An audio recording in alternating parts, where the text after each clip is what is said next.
তৃতীয় বর্গ সাধারণ জ্ঞান মানে প্রশ্ন উত্তরে আর কি। দেখো তাইলে সিদ্ধার্থ কত বছর বয়সে গৃহত্যাগ করেন?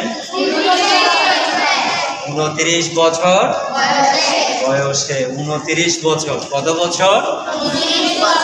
29 বছর। সিদ্ধার্থ কোন পূর্ণিমার তিথিতে গৃহত্যাগ করেন? কোন পূর্ণিমা? আষাঢ়ী পূর্ণিমা। সিদ্ধার্থের রথ যে চালাতো মানে যিনি রথ চালাতেন তাদেরকে সারথি বলা হয়। যে রথ চালায় ঘোড়ার গাড়ি তাদের কি বলা হয়? সিদ্ধার্থের রথ যে চালাতো ওনার নাম কি? সে কারণে বলা হয় সারথি চন্দক। কি বলা হয়? হ্যাঁ, সারথি মানে রথ।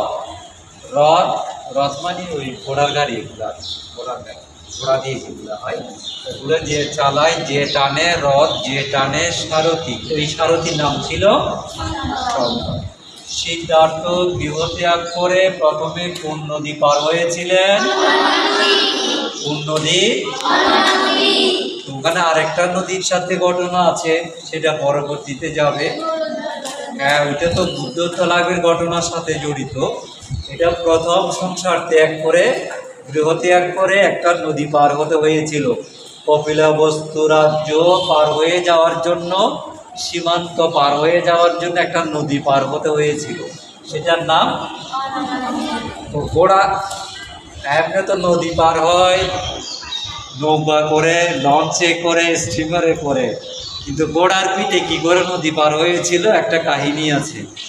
ঘোড়ার পিঠে চড়ে নদী পার হয়েছিল, এগুলো অন্য কাহিনী আছে। সিদ্ধার্থ যে আসনে বসে বুদ্ধত্ব লাভ করেছিলেন, ও যে আসনে বসে বুদ্ধত্ব লাভ করেছিলেন আর কি, হ্যাঁ, এটার উচ্চতা বিস্তৃত আর কি। কত হাত ছিল? কত হাত? হ্যাঁ, এবং এটার নাম ছিল বজ্রাসন। কি আসন? বজ্রাসন। তাইলে 5টা প্রশ্ন গেল, 5টা প্রশ্নের উত্তরে গেল। আমি আর জিজ্ঞাসা করবো কিনা? আমি আর বলবো কিনা?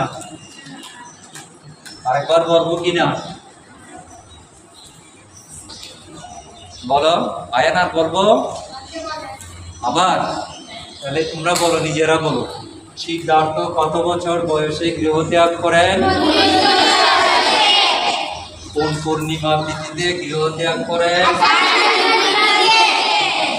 সিদ্ধার্থের রথ যিনি চালাতেন সারথি, সারথির নাম কি ছিল? সিদ্ধার্থ গৃহত্যাগ করে প্রথমে কোন নদী পার হয়েছিলেন? সিদ্ধার্থ যে আসনে বসে বুদ্ধত্ব লাভ করেছিলেন তা কত হাত বিস্তৃত ছিল? আমরা শুধু 5টা প্রশ্নের উত্তর নেব, বারবার 5টা প্রশ্নের উত্তর নেব। আজকে তৃতীয় পর্বে এই 5টি প্রশ্নের উত্তর আমরা নিলাম।